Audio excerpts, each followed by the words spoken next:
am Zunaira Azhar and you're watching Epicenter, where we discuss, analyze and dissect different stories which are both domestic and global. Today, Shehbaz Sharif has become the new Prime Minister of Pakistan. He hails from Pakistan Muslim League Noon, that is N. Nawaz, 24th Prime Minister of Pakistan, and there is a general consensus around the fact that there is a bumpy road ahead for this second-time Prime Minister. From economy to governance, civil-military relations and politics, let's see where this 16th National Assembly is going and what lies ahead for the people of Pakistan. We've been joined by two esteemed guests. We have Fahad Hussain with us, needs no introduction, a seasoned media person, political analyst, and of course he's president of Fake News as well. And we are also pleased to have Mr. Zahid Hussain with us, who is a seasoned journalist, senior anchor as well, and a political analyst. Pleasure to have you both on the show. And Fahad, since I know that you've been there and you have been seeing and watching and observing everything, how do you look at the speech today? Thank you very much, Zunaira. Yes, it has been a very eventful 2 days. And, you know, everything that has happened, I must say, was expected. I think we were expecting how on the first day, when the parliamentarians were taking their oath, that there would be a lot of ruckus that happened. Then today was the election of the Prime Minister. There are no surprises that Shehbaz Sharif Saab won. It was only a question of whether he would get 199 votes or 200 or 201. And I think if I recall correctly, he got 201. So there were no surprises there. There were also no surprises in the way that the opposition reacted to his speech. I think everybody, including the Prime Minister, was prepared for that kind of reaction. And so I think we continued this tradition within the Parliament of creating so much noise that nobody else can hear the speech. I think the Parliament is off to a rocky start. I think the Prime Minister knows very well what the challenges are. I'm now eagerly looking forward to his maiden State of the Nation address, or address to the nation. I think because that is going to really spell out in detail what we really need to know about the policies that are forthcoming, the difficult decisions that this Prime Minister must make, and also the larger overall view of how he plans to navigate his way through these very, very difficult times. So absolutely a lot happening here, and of course, you know, the Prime Minister takes his oath tomorrow afternoon. All right. Mr. Zahid Hussain, what surprises me is that those who were considered the closest allies, and I'm talking about JUIF and also the Balochistan National Party, they did not vote for the Prime Minister. And I mean, there is a trajectory involved here where they have always been considered very close allies. What has gone wrong? I think it's very clear that PDM, which had ruled the country for 16 months, is no more there. And since Fazlur Rahman was the head of that alliance, so he is on all his own grievances, and probably his, as far as is concerned, he has chosen to keep himself or his party out of the parliament. I think probably it's a temporary phenomenon. Knowing Fazlur Rahman's past record, it is hard bargaining going on, and I don't think he will be prepared to do anything before what he wants to get. Oh, wow, that's very interesting, Fahad. I hope you're listening, and he says that he's a very hard negotiator. I'll just jump in. Yeah. Yes, what do you have to say on that? Let me just jump in here. I think Zahid Saab is absolutely correct. Maulana Saab is probably the best political negotiator that we have on our political landscape today. Clearly, he is miffed, and he is miffed because he feels that he has not gotten a piece of the pie, so to speak, that he should have. Now, of course, it's a matter of debate whether he could have won more seats in the KP. We do know very clearly which way the KP wind was blowing, and it was absolutely in support of what was once PTI and is now the SIC. Maulana Saab, of course, won some seats from Balochistan, but I think he feels that he's been robbed of so many more seats. So he is very upset. Now the bigger question for me is, he is not upset at the PMLN, or he's not upset at the People's Party, because that's not where his grievance lies. So the question is, if he needs to come back, if he wants to be wooed back into onto the government or treasury benches, what is it that the PMLN or the People's Party can offer him, specifically PMLN? Yeah. And at this stage, I don't see much there is available on the table. I mean, all the parliamentary goodies have already been distributed between the People's Party, the PMLN and the MQM. And there's not much left for the JUI. So I think the Maulana would probably bide his time, wait for a more favorable moment, and then see whether he can somehow bargain or negotiate his way back into power. Okay, Zaid sir, but what happened to Mahmood Achakzai? What happened to Balochistan National Party? Because Balochistan is one package that is always considered very close to establishment, and usually there are no knockouts over there. So what happened there? Well, I think probably all of them have some grievances, and I think probably that's what has been happening with the PDM. They want actually a share in the pie. But the real issue is that which shows that the challenges and the alliance which has been formed so far is a very tenuous one. Yeah. And this government is a minority government, if I may say so, because the party, the Muslim League, Muslim League Nawaz group, does not have majority in the assembly, which is required for that. So it is completely dependent on the smaller coalition partners. But more critical is the People's Party's support for it, and People's Party has deliberately kept it out of the cabinet. So it means that the government will face a huge challenge now, because not only that it will be completely dependent on the coalition, but much more so on the People's Party's support.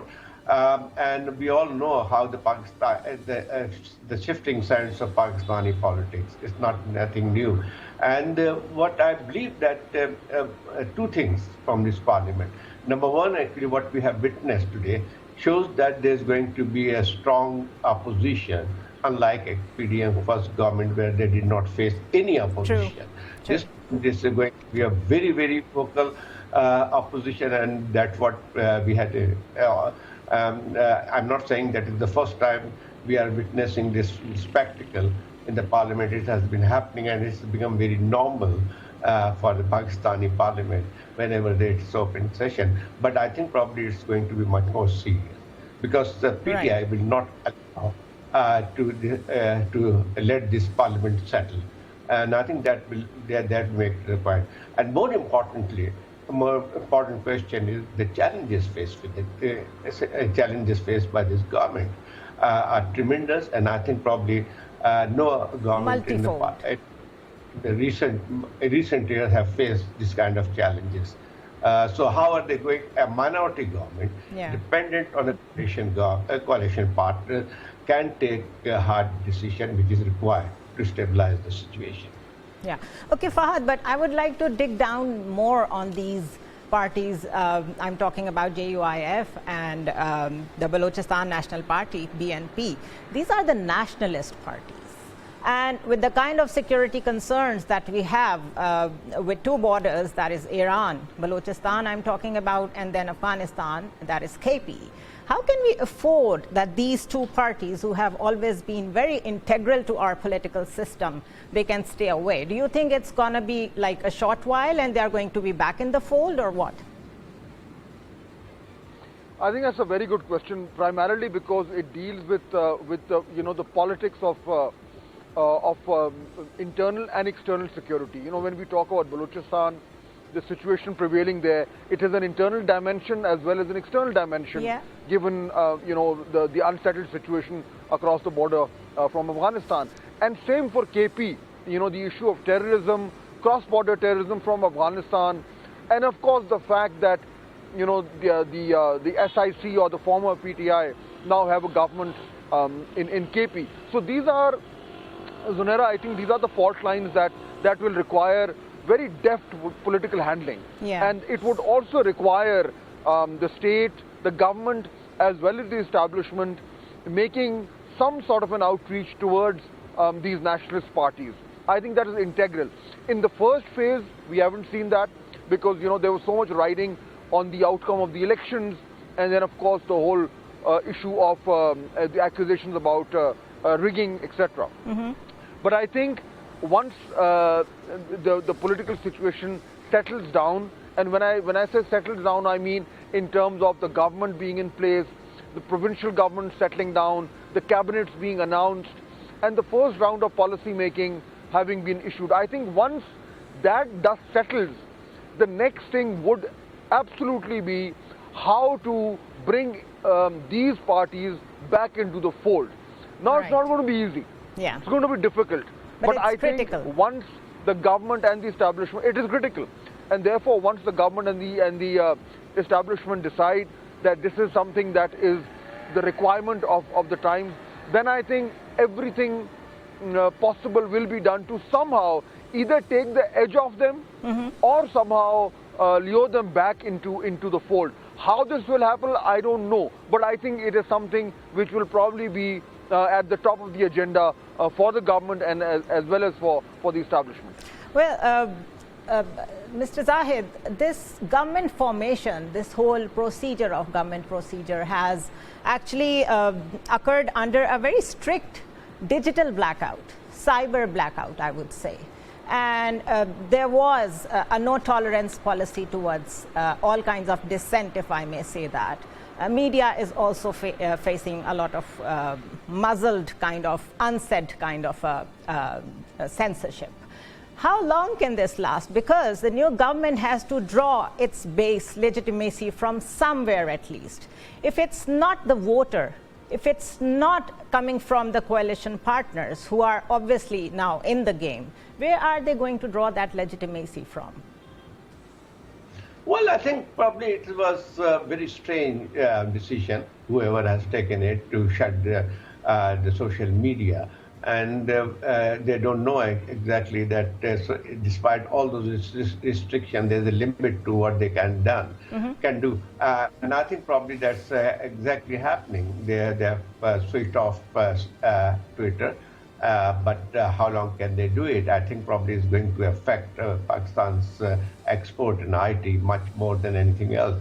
It is not going to help bring whatever they want to, some kind of, stop some kind of propaganda coming out from from outside the country. But saying that, it shows that the weakness of the system.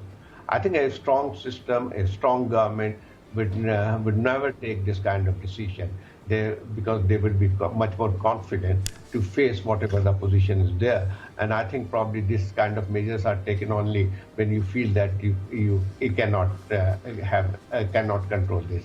But the major issue at this point of time, I'm not I don't think Maulana Fazlur Rahman has always been very significant politically, but this time in the sense of the coalition.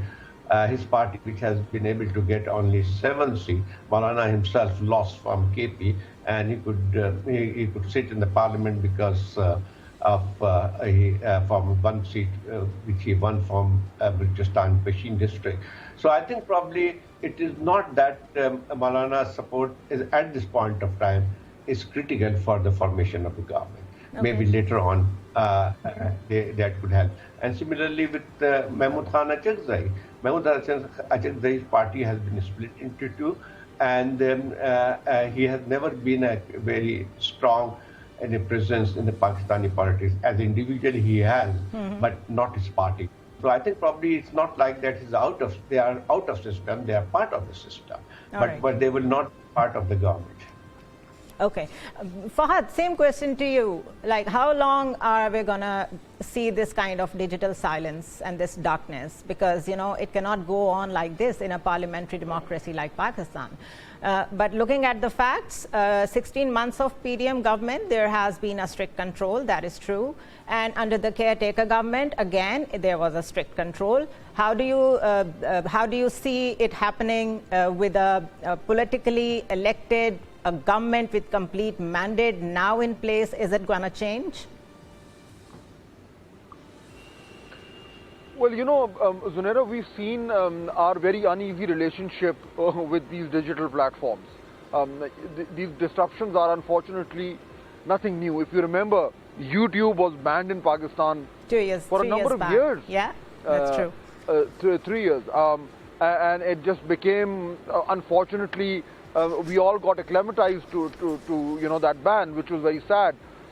And then since then, what we've also witnessed is a certain, I wouldn't say appetite, but a certain acceptance that whenever the security situation requires mobile and internet services are shut down. It happens, I mean, of course, we know that it happened during the elections, but it has happened so many times before also, whenever, you know, there's been disturbances or protests or you know, some such things. Excuse me. What I'm trying to say is that it is becoming something that we are getting used to. Slowly and surely, the tolerance for such disruptions is either decreasing or increasing depending on who you speak to. Mm-hmm. But at this particular point, I feel that I don't think that suddenly, if somebody believes that a new government is going to come in and everything is going to be hunky-dory as far as digital disruptions are concerned, it's not going to happen like that. Okay. I think we are at a stage where the governments, not any particular government, but generally governments are realizing that they can actually disrupt digital communications and get away with it. Mm-hmm. I think this is the most disturbing part. Yeah. X, Twitter has been down for, I don't even know, Weeks it's like now. 10 days now. Yeah. And life goes on. I mean, yes, of course, everybody's disturbed, but the message, I fear, and I use this word very carefully, Zunaira, I fear that the message that has been communicated to the governments is that life can still go on with digital disruptions.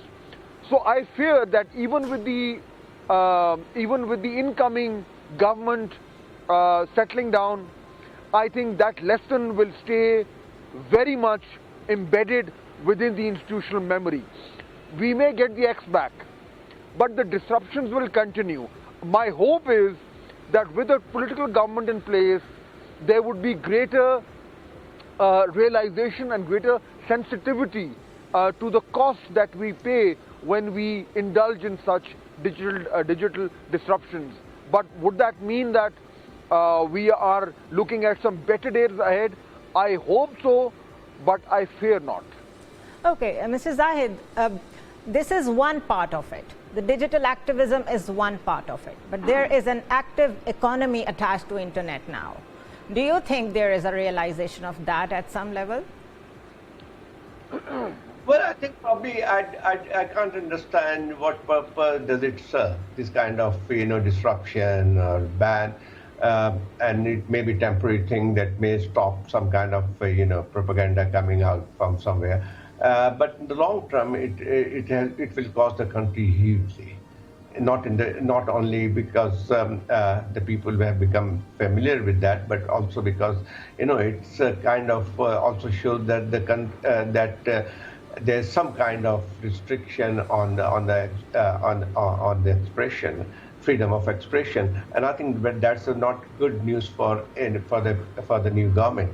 The one thing, but you know, Pakistan has developed massively what we call e-trade and the online trade, which is going, I think, probably is gaining strength. Yeah. And a large number of Pakistanis are not completely dependent on this e-trade. So it is also going to affect it, number one. Number two, Pakistan's IT export has increased tremendously, and that's probably a lot of potential.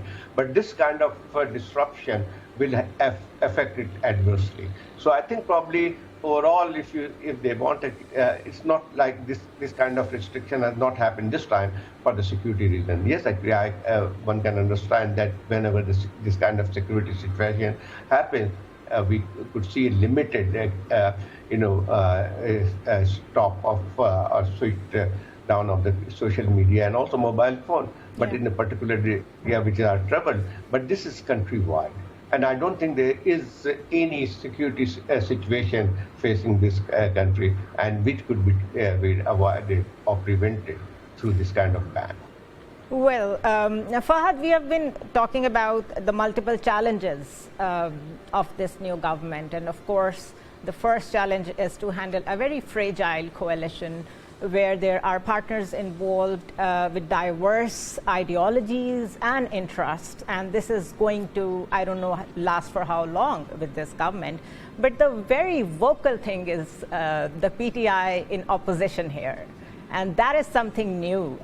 Like we have not seen this active opposition, if I may say that, in the recent past. How do you see this government handling with that? Yes, you're absolutely correct. I mean, this kind of opposition, we are going to see after a long time. And also add to that two other factors, Zunaira. One, of course, that the former PTI, now SIC, we know that they are very good at opposition.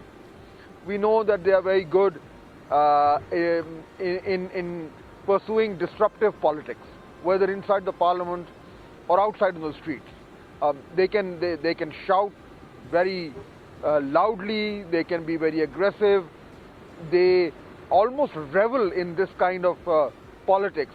I mean, I'm almost tempted to say that they do opposition politics far better than they do governance. It's easier. It's easier. So I think they're So I think they are back in their comfort zone, and PDM. But it's not the PDM government, but the new coalition is not used to it. Because remember, in the previous government, they had no opposition because the PTI at that time had boycotted. So they had very smooth sailing in the parliament. So I think it's going to be a double whammy, both for the government, not just because they're not used to this kind of an opposition, but also because they're getting an opposition which is very large in numbers, which is very aggressive, which is just coming out of an election that they believe has been stolen from them, and which also, by the way, has a very large number of new people coming into the parliament, people who have had no experience of the National Assembly or parliamentary proceedings or any kind of an experience, which tends to mellow the more experienced ones. So it's a new, fresh, more aggressive PTI/SIC in the opposition, and it's going to make life very difficult for the new government. But last point, would it really be able to disrupt legislation? I think that's the important point. The government can deal with ruckus and noise and sloganeering and shouting. That's okay. But the real problem is if this opposition can disrupt legislation. Mm-hmm. And so far, as we know, I think that's where they're going to fall short because they don't have the numbers. So as long as the government can push through its legislation, I think it will be okay dealing with the noise and the shouting and the sloganeering. Right. I would like to take the same question to Mr. Zahid Hussain, but before that, we have to take a short break here. We'll be right back.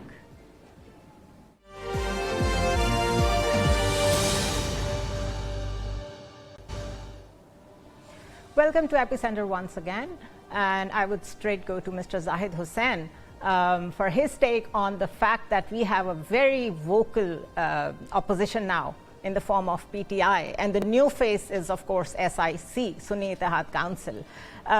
Do you see them agreeing to a basic consensus around economy at least, or the legislation, as Fahad suggested, that is where we have to see how they react? Do you see a possibility of them coming, close to the government? Kind of opposition, it will be very vocal, and so the proceedings could be disrupted quite often. But will it affect the legislation? I think probably more than the opposition. I think probably the main challenge for the government will come from its own ranks. I think because legislation, they don't need the opposition support. Although we have seen some. Okay, I think there is some issue with the audio. We would get back to you, Mr. Zahid, as it is fixed. Same question with a little flip, Fahad, for you.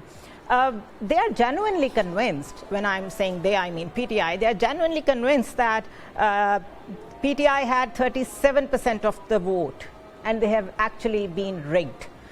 With this kind of a belief and with the kind of leadership that they have, Imran Khan, who is in jail, do you see them agreeing to the very basic stuff like legislation and economy? Actually, no, I do not see them agreeing on anything, let alone, anything to do with the economy. I think they are going to oppose everything tooth and nail. But linked to that is, of course, a very important point which Zahid Saab was making, and perhaps I could just elaborate a bit on that till we get him back, which is the challenge that the ruling PMLN will face from its own allies when it comes to legislation. And I'll give you an example. So the People's Party is, of course, sitting outside the government. It is supporting the government, but it is not part of the cabinet. Now imagine one of the key reforms that are going to be undertaken very soon, which, and I'm talking about privatization. Right. Now, on privatization, what we do know is that it is something that is on the highest priority list for this government, and it is also required. We do know how these state-owned enterprises are bleeding billions of rupees every year, and we know that they have to be privatized if we need to fix our, our books. So that's going to happen. But the problem, Zunaira, is that the Pakistan People's Party has a very different view towards privatization than what the PMLN does. Now, some people say, well, it's a question of only a few degrees, that People's Party is not opposed to privatization, but it prefers to call it by a different name. They call it the public-private partnership, etc., etc. And it's not a fundamental opposition to it. But having said that, it is still different from what PMLN wants to do. So they could face some challenges. Now clearly, if the Pakistan People's Party does not go along with some legislation, the ruling PMLN will struggle for numbers. Therefore, on such difficult questions like privatization and, for example, the NFC, or even in terms of relooking at some parts of the 18th Amendment, which I don't know which will happen or not, but it is something it's on the table which is being talked about. It's on the table at least, absolutely. On all these things, the PMLN will absolutely struggle for numbers, and therefore, when it comes to legislation, the real challenge will not be the PTI slash SIC. The real challenge will in fact be the Pakistan People's Party, or in some cases the Muttahida Qawmi movement. All right. Well, Mr. Zahid Hussain is back with us, and let me dissect it for you. We were talking about a very vocal PTI and how it is going to impact the legislation and the consensus around the economy. You can add to it what Fahad is saying, because in his opinion, even the coalition partners are going to be a big hurdle when it comes to legislation for PML Nawaz.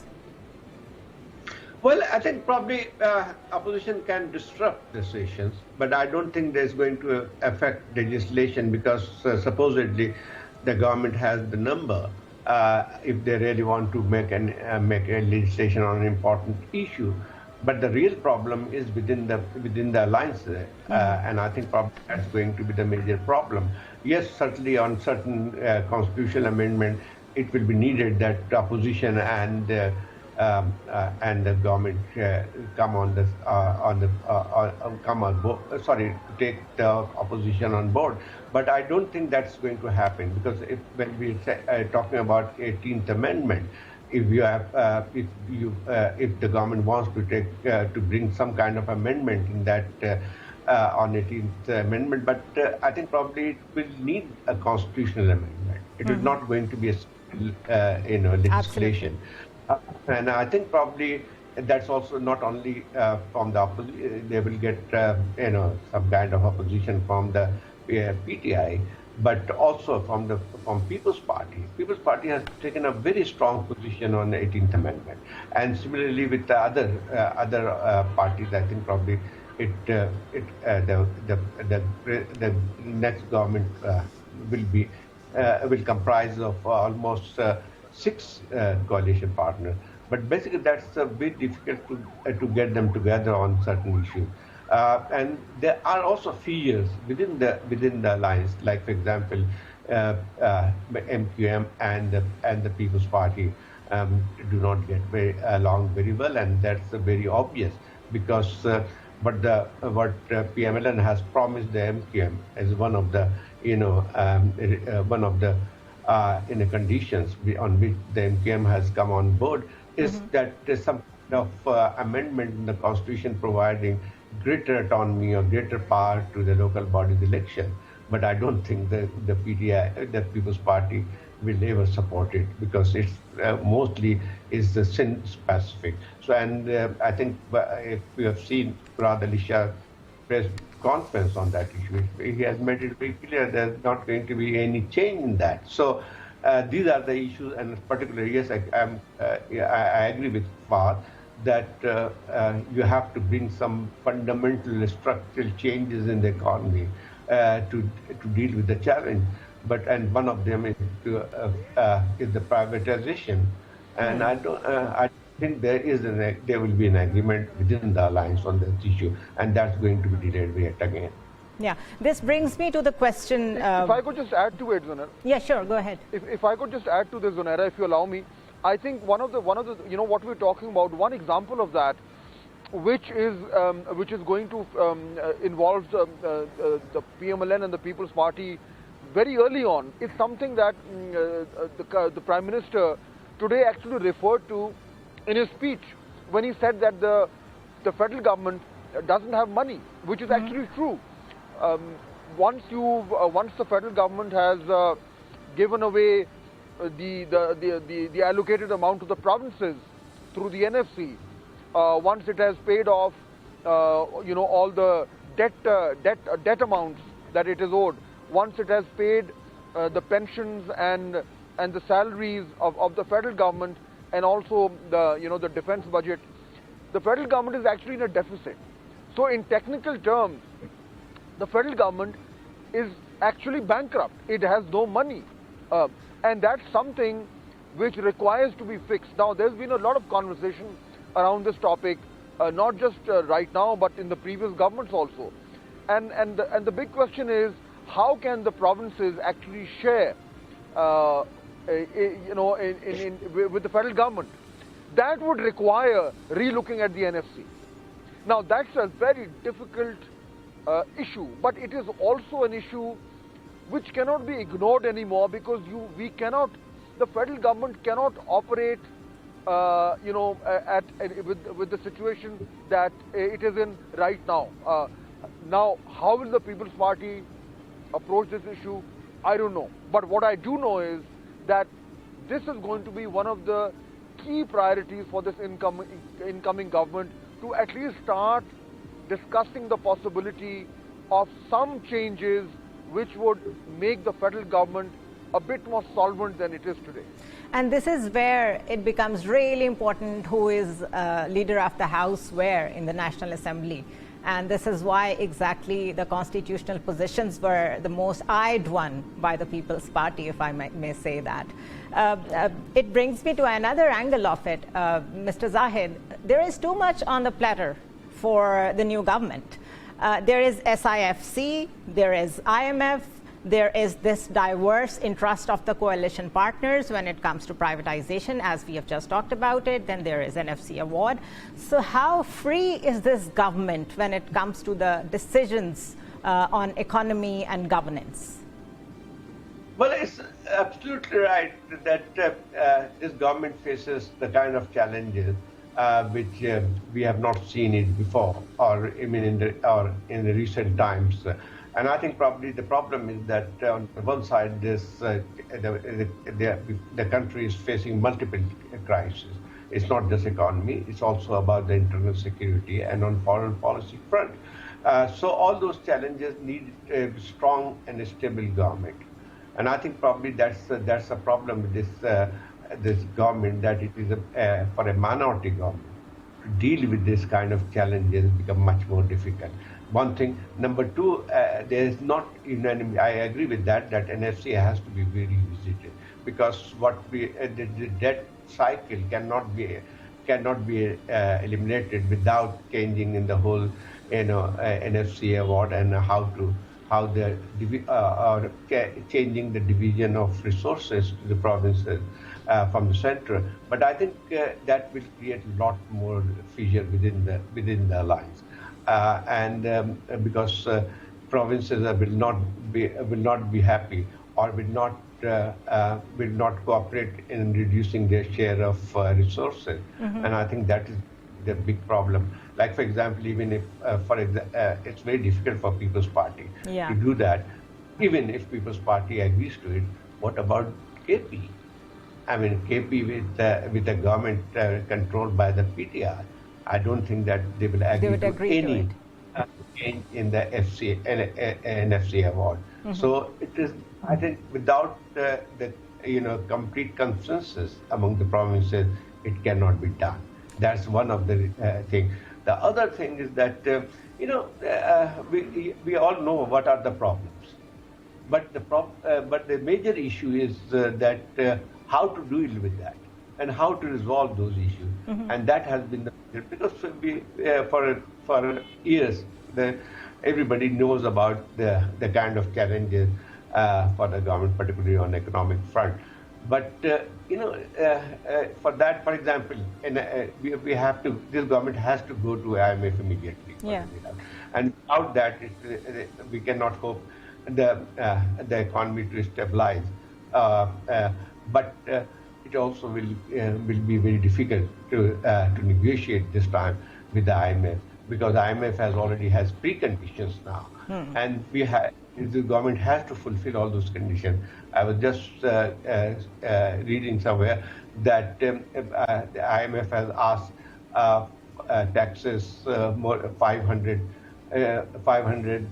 billion rupees more taxes on the people.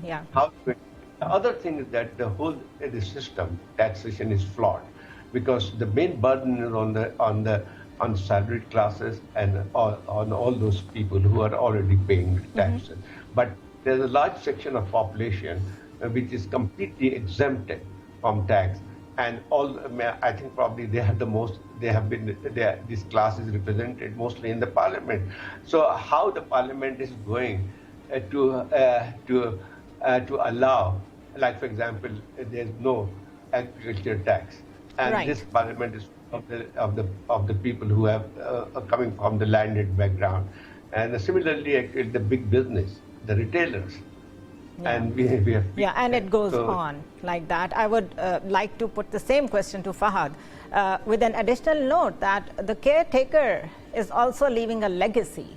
They have also followed suit of the previous government There has been a continuity of policies on certain issues like the nationalist movements, like the refugee crisis, Afghan refugee, and same goes for the economic model. Do you see a continuity of that in this government? Although we don't know yet who is going to be leading the economic fleet, but still, do you think it's going to be a continuation of that? I think that is what is intended. Now, whether it actually transpires or not is a separate question. What I have come to know is that there is a clear line of thinking within the state which believes that what we require more than anything else is a certain continuity in policy, specifically when it comes to the economic situation. Mm-hmm. As we have seen in the last 6 months, the caretaker government in a way picked up from where the last PDM government left off, specifically in terms of dealing with the IMF and managing the IMF program. Yeah. So I think from there till this new government comes in, there will be a certain continuity. Now, how will that manifest itself in actual policies? Mm-hmm. I think that will depend a lot in the selection or the appointment of the new finance minister, which is why I think there is so much of a debate going on between whether it should be Mr. Ishaq Dar, who we know very well, you know, the kind of economic policies that he prefers, or whether it is somebody who is more connected to the kind of economic policy management that we have seen in the last 6 months. I think that is the key question. And which is why I think the name of the caretaker finance minister continues to do the rounds here in the red zone where I'm sitting right now. That is precisely the reason, the continuity of that policy. But linked to that, Zunaira, is one more thing. Look, we've had a charter of democracy. We've seen how it's played out. Then there are constant calls for a charter of the economy. Mm-hmm. And it's still, nobody exactly knows what it means and how that will come about. But I think more important than all of that is something which I would call the charter of normalcy. Right now, we need a setup which can actually operate in a semi or a quasi normal fashion. What do I mean by that? I mean, the governments, all the provincial and federal governments, follow a certain basic norm of normalcy. Now, Zahid Saab very correctly pointed out the problem that will arise with the PTI, SIC controlling the KP government. Now, of course, they control it and they will do, they will push their own agenda there. But KP government will not be working in isolation. Yeah. It is part of the federation. And as being part of the federation, it has to have a basic, normal working relationship with the center and with the other provinces. Yeah. If we can manage that, I think we would at least be within the realm of normalcy. But if we see KP being absolutely disruptive when it comes to issues like the NFC or other issues which are an integral part of running a federation, then we are looking at disruption not just in politics, but also, in how this federal system needs to move ahead. Well, I think what I take from your opinion is that we are at a stage, a vantage point, where we need some kind of common shared vision for the future, and a very basic one, if not big enough, a very basic one. And that includes the political stability, that includes the economic policies, the governance, and this whole model of the governance that we are about to witness. But of course, a lot is going to depend on how PTI look at their the most important agenda of getting their leader out of the jail. That's what they say clearly. Let's take a short break and have a little discussion on that after that.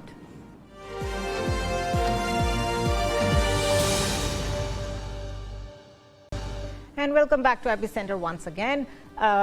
Talking of some sort of normalcy, Zahid Saab, There is this news that although we have gone through it and there has been a rebuttal from the Foreign Office on it as well, but there were 31 members of the US Congress who have signed a letter to the President Joe Biden and the Secretary of State Antony Blinken, urging them not to recognize the new government in Pakistan because there are allegations around the elections rigging.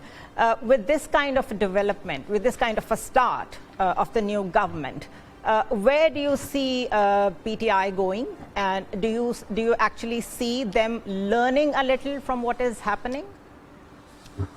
Well, we have seen in the past this kind of resolution is being passed by a group of congressmen, but it does not affect the U.S. government policy.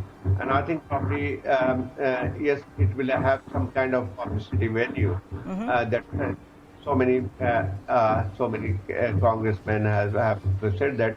But how can the U.S. government not recognize a particular government just because 32 members of Congress have signed?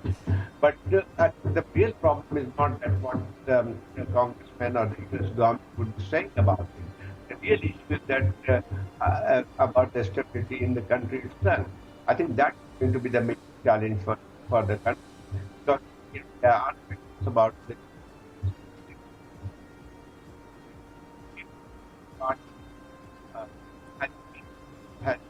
Okay, again we have a technical glitch. Fahad, same question towards you. This kind of disruptive things happening at international front, while we think that we should be attracting foreign investment in Pakistan, we should be going on board with other countries when it comes to different sectors. Where do you see PTI going in terms of the normalcy that you just talked about? I don't see the PTI easing up, frankly speaking. I think they're going to keep their foot on the accelerator. I think they're going to try and do everything that is possible to make life difficult for this government, both internally and externally. We've seen the lengths to which they can go. We've seen how they've actually approached the IMF, despite severe criticism from all and sundry. They've actually gone ahead and done it.